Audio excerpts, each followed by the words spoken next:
ಅನಿಸಿದರೆ ಅಥವಾ ರೆಸೊನೇಟ್ ಆದರೆ ಮಾತ್ರ ತೊಗೊಳ್ಳಿ, ಇಲ್ಲಾಂದರೆ ಬಿಟ್ಬಿಡಿ. ಇದು ಒಂದು ಜನರಲ್ ರೀಡಿಂಗ್ ಮಾತ್ರ ಆಗಿರುತ್ತೆ. ಕಾರ್ಡ್ಸ್ನ ಶಫಲ್ ಮಾಡಿದಾಗ ನನಗೆ ಫಸ್ಟ್ ಕಾರ್ಡ್ ಕಿಂಗ್ ಆಫ್ ಸಾರ್ಡ್ಸ್ ಬಂದಿದೆ. ಫಸ್ಟ್ ಕಾರ್ಡ್ ಕಿಂಗ್ ಆಫ್ ಸಾರ್ಡ್ಸ್ ಬಂದಿರೋದ್ರಿಂದ ಸೊ ಏನೋ ಪ್ಲ್ಯಾನ್ ಇದೆ, ಯಾವುದನ್ನು ಎಕ್ಸಿಕ್ಯೂಟ್ ಮಾಡಬೇಕು ನೀವು, ನಿಮ್ಮ ಪಾರ್ಟ್ನರು.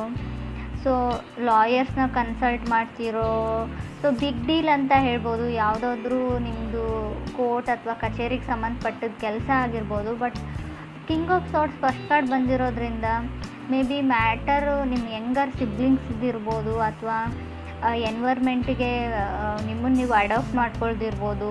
ಹೊಂದಾಣಿಕೆ ಕಮ್ಮಿ ಅಂತ ಹೇಳ್ತಾ ಇದೆ. ಸೊ ಎಲ್ಲಿಗಾದರೂ ಟ್ರಾವೆಲ್ ಮಾಡಿದ್ರು, ಒಕೇಶನ್ಗೆ ಹೋಗಿದ್ರು, ಸ್ವಲ್ಪ ಹಣಕಾಸಿನ ಬಗ್ಗೆ ನೀವು ಸ್ವಲ್ಪ ಸ್ಟ್ರಿಕ್ಟಾಗಿರಬೇಕು ಅಂತ ಹೇಳುತ್ತೆ. ಹಾಗೆ ಯಾವುದಾದ್ರೂ ವಸ್ತುಗಳು ಕಳೆದೋಗಿರ್ಬೋದು, ಸ್ಪೆಷಲಿ ದುಡ್ಡಿನ ಬಗ್ಗೆ ಜೋಪಾನವಾಗಿರಿ ಅಂತ ಕಾರ್ಡ್ ಹೇಳುತ್ತೆ ಕಿಂಗ್ ಆಫ್ ಸಾರ್ಡ್ಸ್ ಇರೋದ್ರಿಂದ. ನೀವು ಅಥವಾ ನಿಮ್ಮ ಪಾರ್ಟ್ನರ್ ಇಬ್ಬರಲ್ಲಿ ಯಾರ್ದಾದ್ರೂ ವಸ್ತು ಕಳೆದೋಗುವಂಥ ಚಾನ್ಸಸ್ ಇದೆ, ಅಥವಾ ಆಲ್ರೆಡಿ ಕಳೆದೋಗಿದೆ, ಸಿಗ್ತಾ ಇಲ್ಲ ಅಂತ ಕೂಡ ಹೇಳ್ಬೋದು ರೀಡಿಂಗ್ ಪ್ರಕಾರ. ಸೆಕೆಂಡ್ ಕಾರ್ಡ್ ನನಗೆ 2 ಆಫ್ ಪೆಂಟಿಕಲ್ಸ್ ಬಂದಿದೆ. ಸೊ ಕೆಲವರು ಮನಿನ ಇನ್ವೆಸ್ಟ್ ಮಾಡ್ತಾ ಇದ್ದೀರಾ, ಹಣನ ಬಿಸ್ನೆಸ್ ಪಾರ್ಟ್ನರ್ಶಿಪ್ಪಲ್ಲಿ ಬಿಸ್ನೆಸ್ ಮಾಡ್ತಾ ಇದ್ದೀರಾ.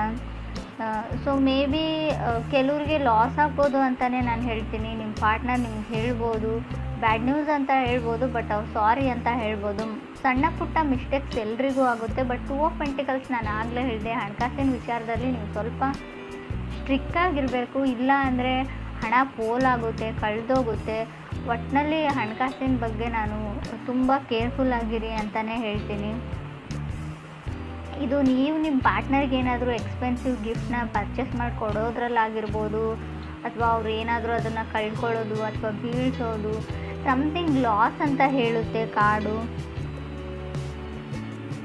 ಥರ್ಡ್ ಕಾರ್ಡ್ ನನಗೆ 10 ಆಫ್ ವಾಂಡ್ಸ್ ಬಂದಿದೆ. ಸೊ ತುಂಬ ರೆಸ್ಪಾನ್ಸಿಬಿಲಿಟೀಸ್ ಇದೆ ನಿಮಗೋ ನಿಮ್ಮ ಪಾರ್ಟ್ನರ್ಗೋ ಇತ್ತೀಚೆಗೆ ಅಂತ ಹೇಳುತ್ತೆ. ಸೊ ಫಿನಿಶಿಂಗ್ ಏನೋ ಒಂದು ಫ್ಯಾಮ್ಲಿಯಲ್ಲಿ ಯಾವುದೋ ಒಂದು ಕರ್ತವ್ಯ ರೆಸ್ಪಾನ್ಸಿಬಿಲಿಟೀಸ್ನ ಮುಗಿಸ್ತಾ ಇರ್ತಾರೆ, ಇನ್ನೊಂದು ಬಂದುಬಿಡುತ್ತೆ ಅವರಿಗೆ. ತುಂಬ ರೆಸ್ಪಾನ್ಸಿಬಿಲಿಟೀಸ್, ತುಂಬ ಬರ್ಡನ್ನು, ಫ್ಯಾಮ್ಲಿ ಡ್ರಾಮಾ ಅಂತ ಹೇಳ್ತೀವಿ 10 ಆಫ್ ಸಾರ್ಡ್ಸ್ ಬಂದರೂ ಕೂಡ. ಮನೆಯಲ್ಲಿ ಯಾವಾಗಲೂ ಏನಾದರೂ ಡ್ರಾಮಾ ನಡೀತಾ ಇರುತ್ತೆ, ಫೈಟ್ಸ್ ನಡೀತಾ ಇರುತ್ತೆ, ಮನಸ್ತಾಪಗಳಿರುತ್ತೆ ಅಂತ ಕೂಡ ಕಾರ್ಡ್ ಹೇಳುತ್ತೆ. ಫೋರ್ತ್ ಕಾರ್ಡ್ ನನಗೆ ಕಿಂಗ್ ಆಫ್ ಪೆಂಟಿಕಲ್ಸ್ ಬಂದಿದೆ. So may be king of pentacles ಇರೋದ್ರಿಂದ ಎಷ್ಟೇ ರೆಸ್ಪಾನ್ಸಿಬಿಲಿಟೀಸ್ ಇರಿ, ಲೈಫಲ್ಲಿ ಏನೇ ಆಗಿರಲಿ, ನಿಮ್ಮ ಪಾರ್ಟ್ನರ್ ಮೋಸ ಮಾಡಲಿ ಅಥವಾ ಏನೇ ಆಗಿರಲಿ, ನಿಮ್ಮ ಲೈಫ್ನ ನೀವು ಎಂಜಾಯ್ ಮಾಡೋದನ್ನು ಮರಿಬೇಡಿ ಅಂತ ಕಿಂಗ್ ಆಫ್ ಪೆಂಟಿಕಲ್ಸ್ ಹೇಳ್ತಾ ಇದೆ. ಕಿಂಗ್ ಆಫ್ ಪೆಂಟಿಕಲ್ಸ್ ನಿಮ್ಮ ತಂದೆ ಸ್ಥಾನದಲ್ಲಿರೋ ವ್ಯಕ್ತಿ ಆಗಿರ್ಬೋದು. ಈ ರೀಡಿಂಗಲ್ಲಿ ನೀವಾಗಿಲ್ಲ ಅಂತ ಹೇಳ್ತೀನಿ. ಮೇ ಬಿ ತುಂಬ ಜವಾಬ್ದಾರಿ ಇದೆ ನಿಮ್ಮ ತಂದೆಗೋ ನಿಮಗೋ, ಮನೇನ ನಿಭಾಯಿಸ್ಕೊಂಡು ಹೋಗ್ತಾ ಇದ್ದೀರಾ ಅಂತ ಹೇಳ್ಬೋದು. ಫಿಫ್ತ್ ಕಾರ್ಡ್ ಜಡ್ಜ್ಮೆಂಟ್ ಕಾರ್ಡ್ ಬಂದಿದೆ. ಸೊ ಯಾರಾದರೂ ನೀವು ಡಿವೋರ್ಸ್ಗೆ ಅಪ್ಲೈ ಮಾಡಿದರೆ, ಡಿವೋರ್ಸ್ ತೊಗೊಳ್ಬೇಕು ಅಂತ ಅಂದ್ಕೊಂಡಿದ್ರೆ, ಸೊ ನಿಮಗೆ ಡಿವೋರ್ಸ್ ಸಿಗುತ್ತೆ ಅಂತ ಜಡ್ಜ್ಮೆಂಟ್ ಕಾರ್ಡ್ ಹೇಳ್ತಾ ಇದೆ. ಸೊ ಏನಾದರೂ ಮಾಡಬೇಕು, ಟೈಮ್ ಟು ಟೇಕ್ ಆ್ಯಕ್ಷನ್ ಅಂತ ಹೇಳುತ್ತೆ card judgement card. Do or die ಆಗಿರಲಿ, ಏನೇ ಆಗಿರಲಿ, ಎಷ್ಟೇ ರಿಸ್ಕ್ ಇರಲಿ, ಒಟ್ಟಿನಲ್ಲಿ ರಿಸ್ಕ್ನ ತೊಗೊಳ್ತೀನಿ ಅನ್ನೋ ಗಟ್ಟಿ ನಿರ್ಧಾರನ ಮಾಡಿದ್ದೀರಾ ನೀವೋ ನಿಮ್ಮ ಪಾರ್ಟ್ನರು. 6 ಕಾರ್ಡ್ ನನಗೆ 2 ಆಫ್ ಕಪ್ಸ್ ಬಂದಿದೆ. 2 ಆಫ್ ಕಪ್ಸ್ ನಾವು ಕೆಲವೊಮ್ಮೆ ಲವರ್ಸ್ ಕಾರ್ಡ್ ಅಂತ ಕನ್ಸಿಡರ್ ಮಾಡ್ತೀವಿ. ಸೊ ನಿಮ್ಮ ಲೈಫಲ್ಲಿ ಹೊಸ ಪರ್ಸನ ಎಂಟ್ರಿ ಆಗಿದೆ. ಸೊ ತುಂಬ ಬೇಬಿ ಸ್ಟೆಪ್ಸ್ ಸ್ಟಾರ್ಟಿಂಗ್ ಇದೆ, ಫಾಲಿಂಗ್ ಇನ್ ಲವ್ ಅಂತ ಹೇಳ್ತೀವಿ. ಸೊ ತುಂಬ ಕಲಿತಾ ಇದ್ದೀರಾ, ನೀವು ನಿಮ್ಮ ಪಾರ್ಟ್ನರಿಂದ ಕಲಿತಾ ಇದ್ದಾರೆ, ನಿಮ್ಮ ಪಾರ್ಟ್ನರ್ ನಿಮ್ಮಿಂದ ಕಲಿತಾ ಇದ್ದಾರೆ. ಅಂಡರ್ಸ್ಟ್ಯಾಂಡಿಂಗ್ ಇದೆ. ಸೊ ತುಂಬ ಕ್ಯೂಟ್ ಆಗಿರೋ ಲವ್ ಸ್ಟೋರಿ ಅಂತ ಹೇಳ್ಬೋದು 2 ಆಫ್ ಕಪ್ಸ್ ಇರೋದ್ರಿಂದ. 7 ಕಾರ್ಡ್ ನನಗೆ ಪೇಜ್ ಆಫ್ ಪೆಂಟಿಕಲ್ಸ್ ಬಂದಿದೆ. ಸೊ ಪೇಜ್ ಆಫ್ ಪೆಂಟಿಕಲ್ಸ್ ನಿಮ್ಮನ್ನು ಯಾರೋ ಕಾರ್ನರ್ ಮಾಡ್ತಾ ಇದ್ದಾರೆ. ನೀವು ಸ್ಕೂಲ್ಗೆ ಹೋಗ್ತಾ ಇದ್ದರೆ, ಕಾಲೇಜಸ್ಸಲ್ಲಿದ್ದರೆ ಅಥವಾ ಆಫೀಸಲ್ಲಿದ್ದರೂ ಕೂಡ ನಿಮ್ಮನ್ನು ಒಂಟಿಯಾಗಿ ಮಾಡೋಕ್ಕೆ ಟ್ರೈ ಮಾಡ್ತಾ ಇದ್ದಾರೆ. ಅವ್ರದ್ದೇ ಒಂದು ಗ್ರೂಪು, ನೀವು ಒಬ್ಬರೇ ಇರ್ತೀರ, ಯಾರೂ ಮಾತಾಡಲ್ಲ, ಜನ ನಿಮ್ಮನ್ನು ಟೀಸ್ ಮಾಡ್ತಾರೆ, ಅವಮಾನ ಮಾಡ್ತಾರೆ. ಕೆಲವರು ಆ ಥರ ಸಿಚುವೇಶನಲ್ಲಿದ್ದೀರಾ.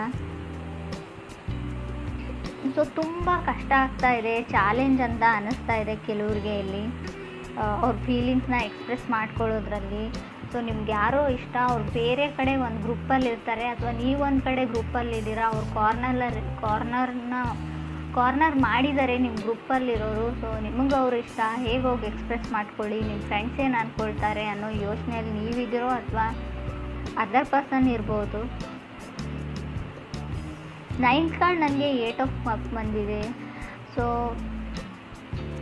ಕೆಲವ್ರದ್ದು ಮೈಂಡ್ ತುಂಬ ಚೇಂಜ್ ಆಗಿದೆ, ಮೈಂಡ್ ಲಾಸ್ಟ್ ಅನ್ನೋ ಫೀಲಿಂಗಲ್ಲಿದ್ದಾರೆ. ಲಾಸ್ಟ್ ಮಿನಿಟ್ನಲ್ಲಿ ಯಾವುದಕ್ಕಾದ್ರೂ ನೀವು ಮೈಂಡ್ ಚೇಂಜ್ ಮಾಡ್ತಾ ಇರ್ಬೋದು. ಸೊ ಆ ಥರ ಇದ್ದರೂ ಕೂಡ ಕಾರ್ಡ್ ಬಂದಿರುತ್ತೆ. ಕೆಲವ್ರಿಗೆ 8 ಆಫ್ ಕಪ್ಸ್ ಇರೋದನ್ನು ಬಿಟ್ಟು ಇಲ್ಲದೆ ಇರೋದ್ರ ಕಡೆ ಇಮ್ಯಾಜಿನೇಷನ್ ಅಂತ ಹೇಳ್ತೀವಿ, ಅಥವಾ ನಿಮ್ಮ ಹತ್ರ ಎಲ್ಲ ಇರುತ್ತೆ ಆದರೂ ಕೂಡ ಏನೋ ಒಂದು ದೂರದ ಬೆಟ್ಟ ನುಣ್ಣಗೆ ಅಂತೀವಿ. ಸೊ ನಿಮ್ಮನ್ನು ಇಷ್ಟಪಡೋರನ್ನ ಬಿಟ್ಟು ಸೊ ನೀವು ಇಷ್ಟಪಡೋರು ಹಿಂದೆ ಹೋಗ್ತಾ ಇದ್ದೀರಾ. ಬಟ್ ರಿಜೆಕ್ಷನ್ ಫೀಲ್ ಆಗ್ಬೋದು ಅಥವಾ ಇಗ್ನೋರ್ಡ್ ಫೀಲ್ ಇರ್ಬೋದು. ಈಗಾಗಲೇ ನಿಮ್ಮನ್ನು ಯಾರೋ ರಿಜೆಕ್ಟ್ ಮಾಡಿದ್ದಾರೆ ಅಥವಾ ಇಗ್ನೋರ್ ಮಾಡ್ತಾ ಇದ್ದಾರೆ, ಯಾವುದನ್ನು ಸರಿಯಾಗಿ ಹೇಳ್ತಾ ಇಲ್ಲ. ಮೇ ಬಿ ಅವ್ರು ನಿಮ್ಮನ್ನು ವೇಟಿಂಗ್ ಲಿಸ್ಟಲ್ಲಿ ಇಟ್ಟಿದ್ದಾರೆ ಅಂತ ಕೂಡ ಹೇಳ್ಬೋದು. 10th ಕಾರ್ಡ್ ನನಗೆ 2 ಆಫ್ ಕಪ್ಸ್ ಬಂದಿದೆ ಮತ್ತೆ. ಸೊ ಇದು 2 ಆಫ್ ಕಪ್ಸ್ ಡಬಲ್ ಸರ್ತಿ ಬಂದರೆ ಹೇಟ್ ಸ್ಟೋರಿ ಅಂತ ಹೇಳ್ತೀವಿ ನಾವು. ಸಿಂಗಲ್ ಟೈಮ್ ಬಂದರೆ ಮಾತ್ರ ಅಲ್ಲೊಂದು ಫ್ರೆಶ್ ಲವ್ ಸ್ಟೋರಿ ಇರುತ್ತೆ ಅಂತ ನಾನು ಹೇಳ್ತೀನಿ ಕಾರ್ಡ್ ರೀಡಿಂಗಲ್ಲಿ. ಸೊ ಜನ ನಿಮ್ಮನ್ನು ಯಾವಾಗಲೂ ಹೇಟ್ ಮಾಡ್ತಾರೆ ಅಂತ ಕೆಲವ್ರಿಗೆ ಅನ್ಸೋಕ್ಕೆ ಸ್ಟಾರ್ಟ್ ಆಗಿರ್ಬೋದು. ಸೊ ನೀವೇನೂ ಮಾಡಿರಲ್ಲ, ಏನೂ ಆರ್ಗ್ಯೂ ಮಾಡಿರಲ್ಲ, ಗೊತ್ತಿಲ್ಲ ನನ್ನ ಕಂಡ್ರೆ ಯಾರಿಗೂ ಆಗೋದಿಲ್ಲ, ಅನ್ಲೆಸ್ ನಿಮ್ಮ ಸರ್ಕಲ್ಲೇ ಹಾಗೆ ಇದೆಯೋ ಅಥವಾ ನನ್ನ ಹಣೆ ಬರಹನೇ ಇಷ್ಟೇನಾ ಅಂತ ಥಿಂಕ್ ಮಾಡ್ತಾ ಇದ್ದೀರಾ ಕೆಲವರು. ಸೊ ನಿಮ್ಮ ಸುತ್ತಮುತ್ತಲೂ ಇರೋ ಜನಗಳ ಪ್ರಾಬ್ಲಮ್ ಅಲ್ಲ. ಮೇ ಬಿ ಆಸ್ಟ್ರಾಲಜಿಕಲ್ ಚಾರ್ಟ್ ಪ್ರಕಾರ ಹೇಳೋದಾದರೆ ಯಾವಾಗಲೂ ತುಂಬ ಜನ ಅಡ್ಮೈರ್ ಮಾಡ್ತಾರೆ ಕೆಲವರು, ಬಟ್ ಕೆಲವ್ರಿಗೆ ಹೊಟ್ಟೆ ಕಿಚ್ಚು ಜಾಸ್ತಿ ಅಂತ ಹೇಳ್ಬೋದು ನಿಮ್ಮ ಮೇಲೆ. 11th ಕಾರ್ಡ್ ನನಗೆ 8 ಆಫ್ ಸಾರ್ಟ್ಸ್ ಬಂದಿದೆ. 8 ಆಫ್ ಸಾರ್ಟ್ಸ್ ಇರೋದ್ರಿಂದ ಸೊ ಗೋಯಿಂಗ್ ವಿತ್ ಕರ್ಮ ಅಂತ ಹೇಳ್ತೀವಿ ಇದಕ್ಕೆ ನಾವು. ಸೊ ಏನು ಡಿಸೈಡ್ ಆಗಿರುತ್ತೆ ಅದೇ ನಡೆಯುತ್ತೆ, ತುಂಬ ಯೋಚನೆ ಮಾಡಬೇಡಿ. ಸೊ ಏನೇ ಒಂದು ಕೆಲಸ ಇರಲಿ ಆನ್ ಟೈಮಲ್ಲಿ ಫಿನಿಷ್ ಮಾಡೋಕ್ಕೆ ಟ್ರೈ ಮಾಡಿ. ತುಂಬ ಇನ್ಫ್ಯಾಕ್ಚುಯೇಷನ್ನಲ್ಲಿ ಸೊ ಓದೋದನ್ನ ಹಾಳು ಮಾಡ್ಕೊಳ್ತಾ ಇದ್ದೀರಾ ಕೆಲವರು. ಸೊ ಏನೂ ಕೆಲಸದ ಕಡೆ ಗಮನ ಕೊಡೋಕ್ಕಾಗ್ತಾ ಇಲ್ಲ ಕೆಲವ್ರಿಗೆ. ಯಾರ ಮೇಲೂ ಹೆವಿ ಲವ್ ಆಗಿದೆ, ನಿಮಗೆ ಅದರ್ ಪರ್ಸನ್ ಮೇಲೆ ಆಗಿದೆಯೋ ಅದರ್ ಪರ್ಸನ್ಗೆ ನಿಮ್ಮ ಮೇಲೆ ಆಗಿದೆಯೋ, ಯಾವಾಗಲೂ ಅವ್ರ ಬಗ್ಗೆನೇ ಯೋಚನೆ ಮಾಡ್ತೀರಾ ನೀವು. ನಿದ್ದೆ ಕೂಡ ಸರಿಯಾಗಿ ಮಾಡ್ತಾ ಇಲ್ಲ ಅಂತ ಕಾರ್ಡ್ ಹೇಳ್ತಾ ಇದೆ. ಅಥವಾ ನಿಮಗೆ ಯಾವುದಾದ್ರೂ ಗ್ಯಾಸ್ ಪ್ರಾಬ್ಲಮ್ ಇರ್ಬೋದು, ಗ್ಯಾಸ್ಟ್ರಿಕ್ ಪ್ರಾಬ್ಲಮ್. ಸೊ ಕೆಲವರು ಇತ್ತೀಚೆಗೆ ಯೋಗ ಪ್ರಾಕ್ಟೀಸ್ ಮಾಡ್ತಾ ಇದ್ದೀರಾ ಅಂತ ಕೂಡ ನನಗೆ ಅನ್ನಿಸ್ತಾ ಇದೆ. Because of 8 of cups 2 of cups ನನಗೆ 8 ಆಫ್ ಸಾರ್ಟ್ಸ್ ಇರೋದ್ರಿಂದ 8 ಮಧ್ಯೆ 2 ಬಂದರೆ ಮೇ ಬಿ ನೀವು ಯೋಗ ಪ್ರಾಕ್ಟೀಸ್ ಮಾಡ್ತಾ ಇದ್ದೀರಾ, ಜಿಮ್ ಜಾಯ್ನ್ ಆಗಿದ್ದೀರಾ, ಏನೋ ಒಟ್ಟಿನಲ್ಲಿ ಮಾಡ್ತಾ ಇದ್ದೀರಾ. ಹೆಲ್ತ್ ಇಶ್ಯೂಸ್ನ ಕೆಲವನ್ನ ಕ್ಲಿಯರ್ ಮಾಡ್ಕೊಳ್ಳೋಕ್ಕೆ ಅಂತ ಅನಿಸುತ್ತೆ. 12th ಕಾರ್ಡ್ ನನಗೆ ಸ್ಟಾರ್ ಕಾರ್ಡ್ ಬಂದಿದೆ. 12th ಸ್ಟಾರ್ ಕಾರ್ಡ್ ಬಂದರೆ ಹೋಪ್ ಇದೆ ಅಂತ ಹೇಳ್ಬೋದು. ನೀವು ಯಾವುದಕ್ಕಾದ್ರೂ ವೇಟ್ ಮಾಡ್ತಾ ಇದ್ದರೆ ಖಂಡಿತ ಹೋಪ್ನ ಇಟ್ಕೊಳ್ಬೋದು. ಅದಾಗುತ್ತೋ ಇಲ್ವೋ ಅಂತ ಹೇಳೋದಾದರೆ ಹೋಪ್ ಹೇಳ್ತೀನಿ ನಾನು. ಸೊ ಟೈಮ್ ತೊಗೊಳ್ಬೋದು, ಖಂಡಿತವಾಗ್ಲೂ ಅದಾಗೋದಿಲ್ಲ ಅಂತ ಹೇಳಲ್ಲ, ಆಗುತ್ತೆ. ಬಟ್ ಅಷ್ಟೊಂದು ಟೈಮ್ ನೀವು ಇನ್ವೆಸ್ಟ್ ಮಾಡೋಕ್ಕೆ ರೆಡಿ ಇದ್ದರೆ ಓಕೆ, ಅವ್ರಿಗೋಸ್ಕರ ಕಾಯ್ತೀನಿ ಅಂದರೆ ಓಕೆ. ಬಟ್ ತುಂಬ ಚಾಲೆಂಜಸ್ ಬರುತ್ತೆ. ಲಾಸ್ಟಲ್ಲಿ ಸ್ಟಾರ್ ಕಾರ್ಡ್ ಬಂದರೆ ತುಂಬ ಚಾಲೆಂಜಸ್.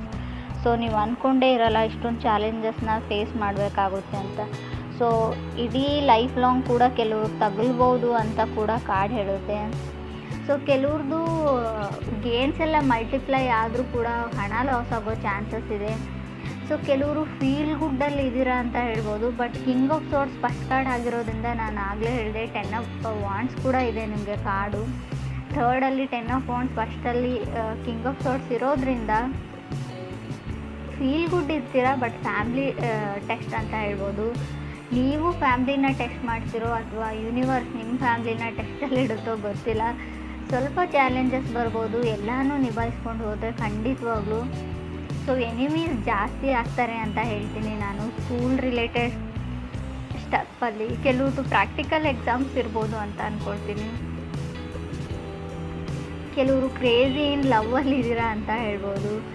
ಸೊ ಕೆಲವ್ರಿಗೆ ನೋಬಡಿ ಕ್ರಾಸ್ ಮೀ ಅನ್ನೋ ಲೆವೆಲಲ್ಲಿ ಇದ್ದೀರಾ. ಕಿಂಗ್ ಆಫ್ ಸಾರ್ಟ್ಸ್ ಅಂದರೆ ಒಂದು ಈಗೋ ಇರುತ್ತೆ, ಸಣ್ಣ ಮಟ್ಟದ ಈಗೋ. ನನಗೆಲ್ಲ ಗೊತ್ತು, ನನ್ನನ್ನು ಯಾರೂ ಕ್ರಾಸ್ ಮಾಡಿ ಹೋಗೋಕ್ಕಾಗಲ್ಲ, ನನ್ನ ಕಡೆ ಯಾರೂ ಬೆರಳು ಮಾಡಿ ತೋರಿಸಲ್ಲ. ನಾನು ಆಗಲೇ ಹೇಳಿದೆ ಕಾರ್ನರ್ ಮಾಡ್ತಾ ಇದ್ದಾರೆ. ನೀವು ಯಾರನ್ನಾದರೂ ಕಾರ್ನರ್ ಮಾಡ್ತಾ ಇದ್ದೀರೋ, ನಿಮ್ಮನ್ನು ಯಾರಾದರೂ ಕಾರ್ನರ್ ಮಾಡ್ತಾಯಿದ್ರು, ಯಾವುದಕ್ಕೂ ಹುಷಾರಾಗಿರಿ. ಸೊ ಎನಿಮೀಸ್ ಜಾಸ್ತಿ ಆಗ್ತಾರೆ. ಸೊ ನಿಮ್ಮ ಫೀಲಿಂಗ್ಸ್ನ ಕಂಟ್ರೋಲ್ ಮಾಡ್ಕೊಳ್ಳಿ. ಕೋಪ ಬಂತು ಅಂತ ಅದನ್ನು ಯಾರ ಮೇಲೂ ತೋರಿಸ್ಬೇಡಿ, ಕಂಟ್ರೋಲ್ಡ್ ಆಗಿರಿ.